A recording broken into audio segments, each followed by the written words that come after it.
साथियों नमस्कार। मैं आर के अमोल अमोल 24 चैनल पर आपका हार्दिक स्वागत है। आज ढोंग पाखंड आडंबर के बारे में एक कहानी जो वास्तविक की तरह ही है बता रहा हूँ। एक पंडित जी कहीं बाहर से आए और उनको बहुत प्यास लगी थी। संयोगवश घर में पानी नहीं था। पंडिताइन जो है बगल के घर से पानी ले आई, जो एक कुम्हार का घर था। वहां से एक लोटा पानी ले आई और पीने के लिए दिया। कुम्हार जो है घड़े का निर्माण करते हैं जिसमें पानी ठंडा होता है, तो पानी ठंडा था। पंडित जी ने कहा पानी बहुत ठंडा है, कहाँ से लाई हो? तो उसने कहा बगल के जो कुम्हार हैं का घर है उन्हीं के घर से लाई हूँ। तो पंडित जी ने कहा अरे यार, ये तो तुमने हमारा धर्म ही नष्ट कर दिया। कुम्हार शूद्र होता है और उसके घर से तुमने पानी ले आ दिया और मुझे पिला दिया। अब मैं क्या करूं? मैं शुद्धि का कोई उपाय समझ में नहीं आता कि कैसे शुद्ध करूं। और पंडिताइन को डांटने लगे। पंडिताइन थोड़ा एक तरह से डांटने के बाद पंडिताइन जो है थोड़ा मंद हो गई या कुछ गुस्सा हो गई कि अनावश्यक रूप से हमें डांट रहे हैं, मैंने तो पानी ठंडा लाया था।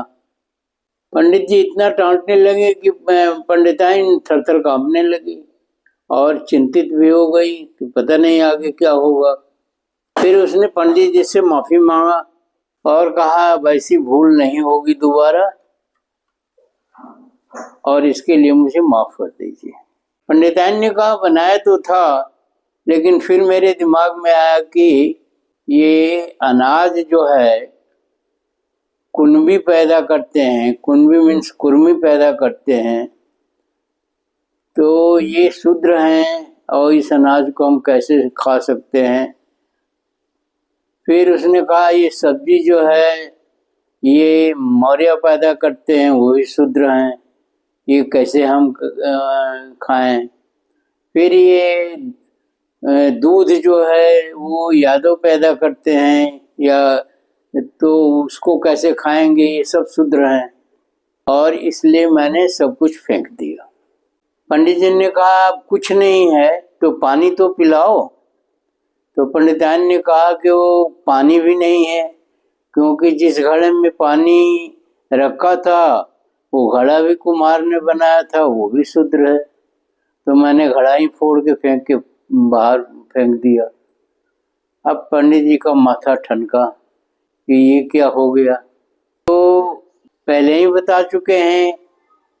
उन्होंने कहा कि कुछ नहीं है तो दूध ही ले आओ। बोले दूध तो ग्वाला बनाता है, वो भी शूद्र है, तो उसको भी हमने फेंक दिया।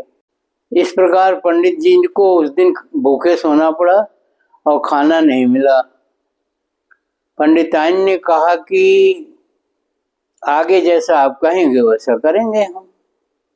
तो पंडित जी ने खाट तो लाओ, सो तो जाए, भूखे पेट ही सही लेकिन सो तो जाए। तो उसने कहा खाट भी तोड़ ओड़ के हमने फेंक दिया, क्योंकि वो बड़ा ही बनाया था, वो भी शूद्र है।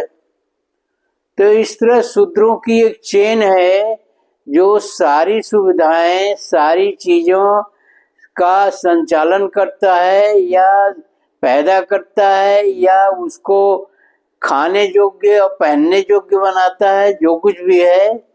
तो फिर जाए तो जाए कहाँ। फिर उन्होंने पंडित जी ने कहा वो फूलों का हार तो लाओ, भगवान को तो चढ़ा दें। तो उसने कहा फूल तो ये माली और सैनी बनाते हैं, तो उसको भी हमने फेंक दिया, क्योंकि वो भी शूद्र है। फिर पंडित जी ने कहा इस घर में भी आग लगा दो। पंडिताइन बोली हाँ यही बाकी है, क्योंकि इसे भी तो शूद्रों ने ही बनाया है। अब पंडित जी के अकल ठिकाने आ गई और तब जो है उनकी समझ में आया कि ये सब जो है ढोंग पाखंड आडंबर है, ढकोसला है। पानी ठंडा है, पानी अच्छा है, वो चाहे किसी के घर का हो। उसी प्रकार से खाना, दूध या सब्जी या अन्य चीजें जो है सब मनुष्य ही बनाते हैं और इसमें कोई अशुद्धि नहीं होती है, सब शुद्ध है। और ढोंग पाखंड आडंबर के कारण ये भी एक अज्ञानता है। ढोंग पाखंड आडंबर ही एक अज्ञानता है। मतलब अज्ञानता में आपका जीवन बसर करना मुश्किल हो जाएगा। तो ऐसा काम किया, क्या किया जाए? कहानी को आप जो है बहुत बारीकी से समझ रहे हैं और समझते हैं और रोजमर्रा के जीवन में आपकी ये बातें आती हैं और रोजमर्रा के जीवन में आप इसे देखते हैं। और इसी ढोंग पाखंड के आवरण में तमाम बुराइयों का जन्म होता है, तमाम कठिनाइयों का जन्म होता है, तमाम असमानता का जन्म होता है, तमाम जो सस्तेपन का और घटियापन का जन्म होता है और एक सामाजिक वातावरण प्रदूषित होता है। सामाजिक वातावरण में जहर घोला जाता है और अज्ञानता के कारण ही पूरा समाज जल जाता है। कहानी को आप ध्यान से पढ़िएगा, समझिएगा, दूसरों को भी समझाइएगा और बताइएगा उनसे जो छुआछूत या ढोंग पाखंड आडंबर फैलाते हैं, उनसे भी बताइएगा कि ऐसा नहीं, ऐसा है। और वीडियो को शेयर, लाइक और सब्सक्राइब करना न भूलिएगा। धन्यवाद। जय भारत, जय संविधान।